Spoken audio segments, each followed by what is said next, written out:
우리 함께 사도신경으로 우리의 신앙을 고백하겠습니다. 나는 전능하신 아버지 하나님 천지의 창조주를 믿습니다. 나는 그의 유일하신 아들 우리 주 예수 그리스도를 믿습니다. 그는 성령으로 잉태되어 동정녀 마리아에게서 나시고 본디오 빌라도에게 고난을 받아 십자가에 못 박혀 죽으시고 장사된 지 사흘 만에 죽은 자 가운데서 다시 살아나셨으며 하늘에 오르시어 전능하신 아버지 하나님 우편에 앉아 계시다가 거기로부터 살아있는 자와 죽은 자를 심판하러 오십니다. 나는 성령을 믿으며 거룩한 공교회와 성도의 교제와 죄를 용서받는 것과 몸의 부활과 영생을 믿습니다. 아멘. 찬송가 302장 찬양 드리겠습니다.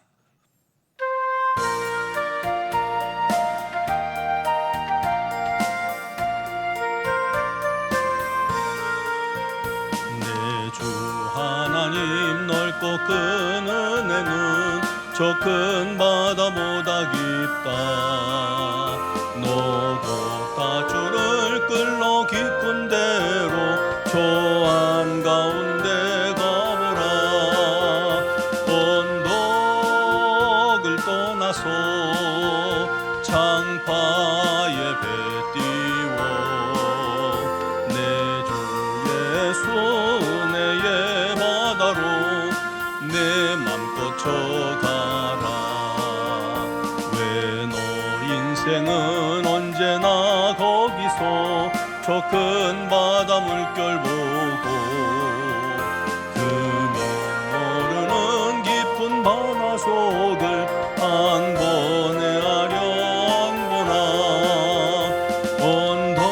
언덕을 떠나서 창파에 배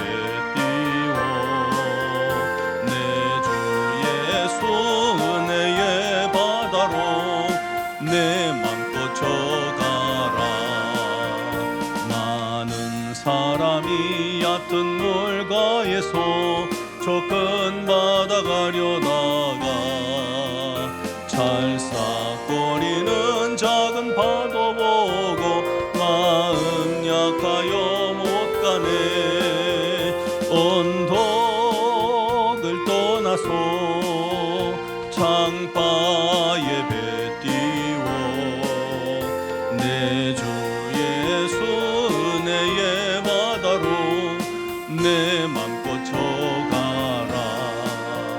자 곧 가거라 이제 곧 가거라 저 큰 은혜 바다 향해.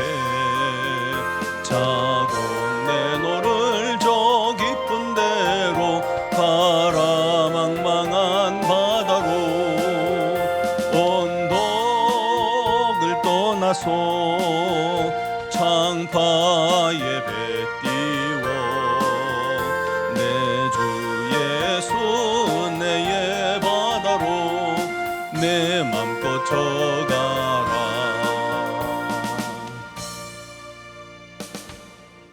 오늘 주신 하나님 말씀은 고린도후서 6장 1절 2절 말씀입니다.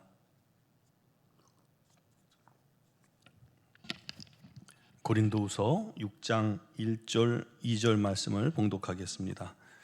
우리가 하나님과 함께 일하는 자로서 너희를 권하노니 하나님의 은혜를 헛되이 받지 말라. 이르시되 내가 은혜 베풀 때에 너희에게 듣고 구원의 날에 너를 도왔다 하셨으니 보라 지금은 은혜 받을 만한 때요 보라 지금은 구원의 날이로다.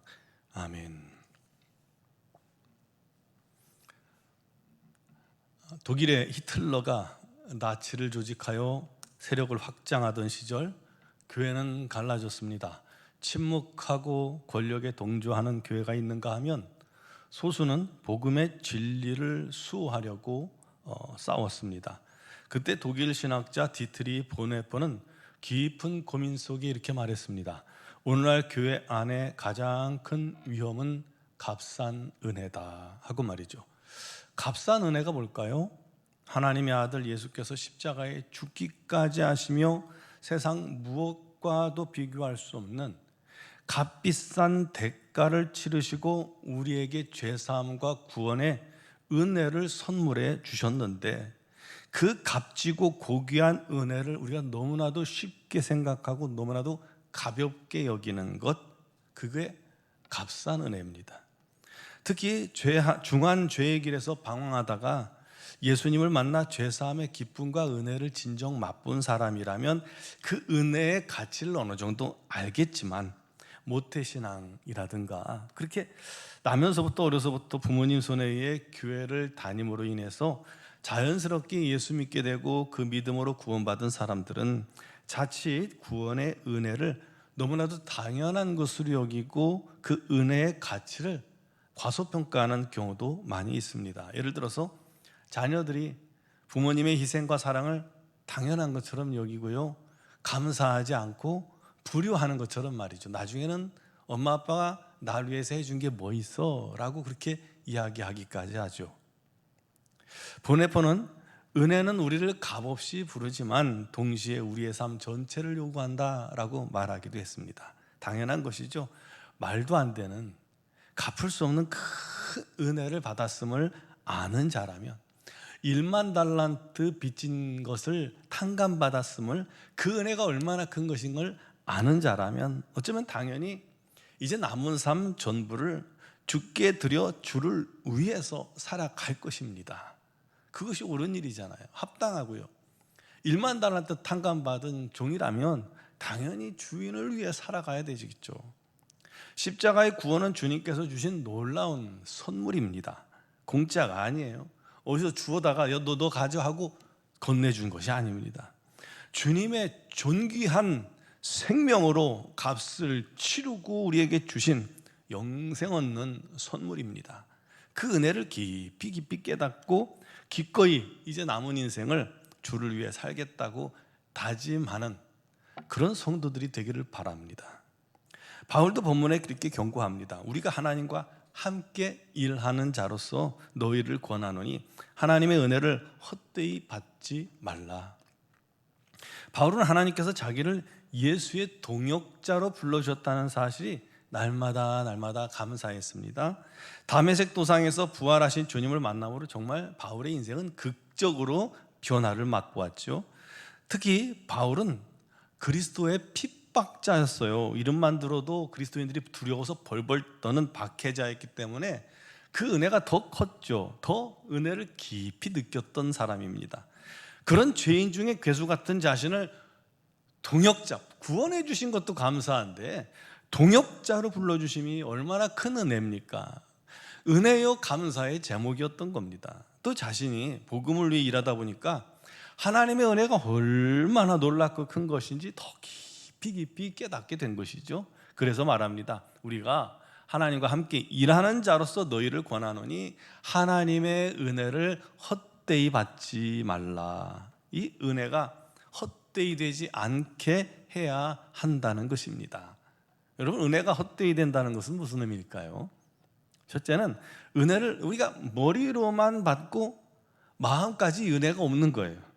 삶 속에 아무런 변화가 없는 것을 말합니다. 지식으로만 은혜를 알아요. 근데 행함이 없어요. 행함까지 내려오질 않아요. 머리에서 가슴으로, 가슴에서 우리의 손과 발을 움직여야 되는데 머리에만 있어요. 행함이 없는 신앙은 공허합니다.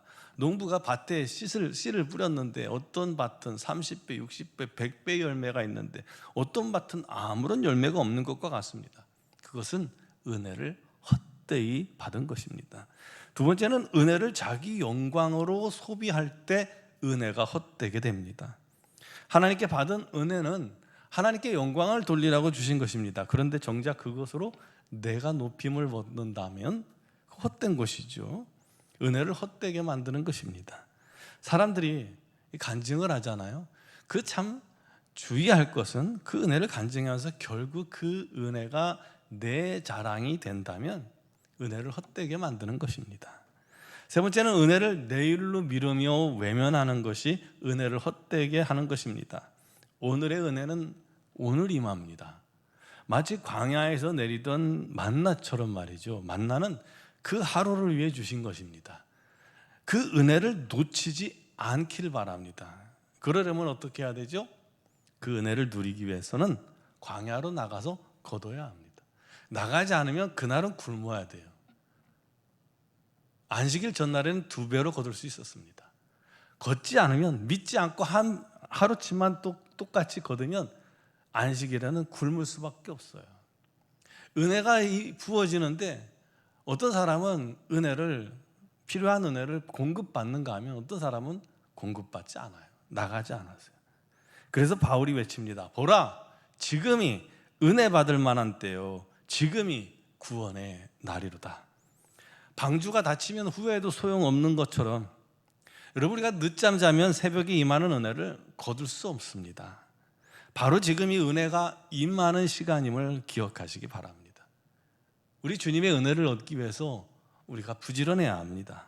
부지런히 기도하고 새벽에도 나와서 예배하고 우리 하나님 앞에 나아가 말씀 듣고 순종하기를 힘써야 합니다. 그래야 은혜를 받고 또 그 받은 은혜를 누릴 수 있습니다.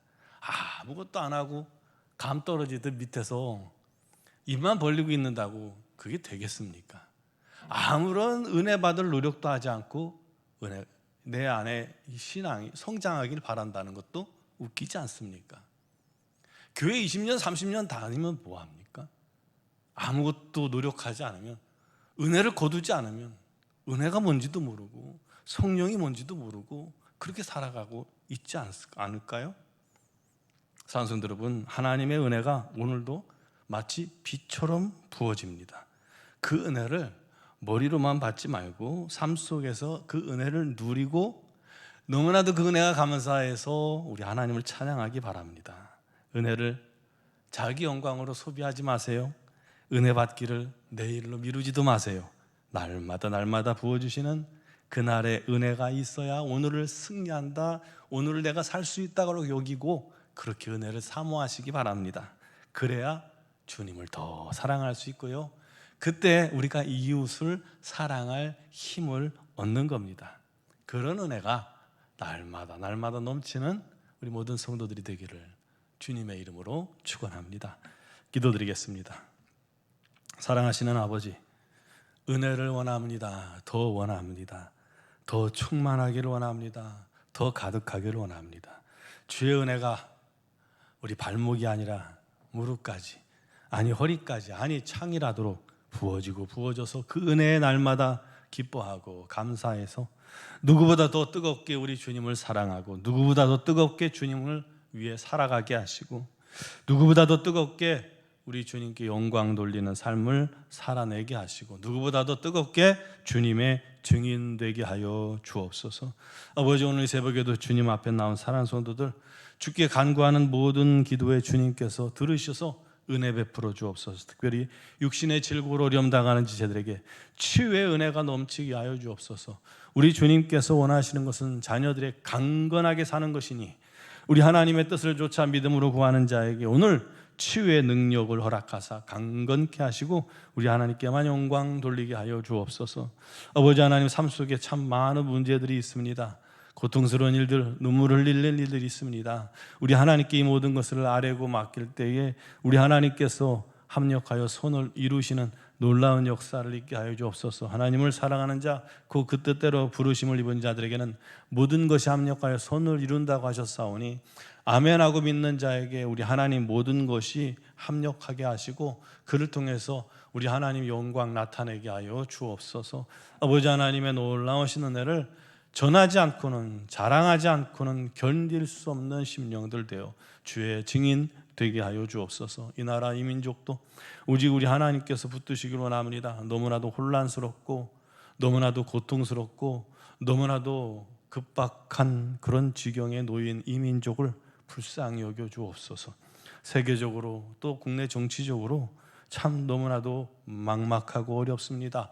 우리 하나님, 우리 민족을 불쌍히 여기시고 긍휼히 여겨주시고 막힌 담을 허물어 주시고 오직 우리 하나님의 정의와 우리 하나님의 거룩함과 우리 하나님의 뜻만 이루어지게 하여 주옵소서.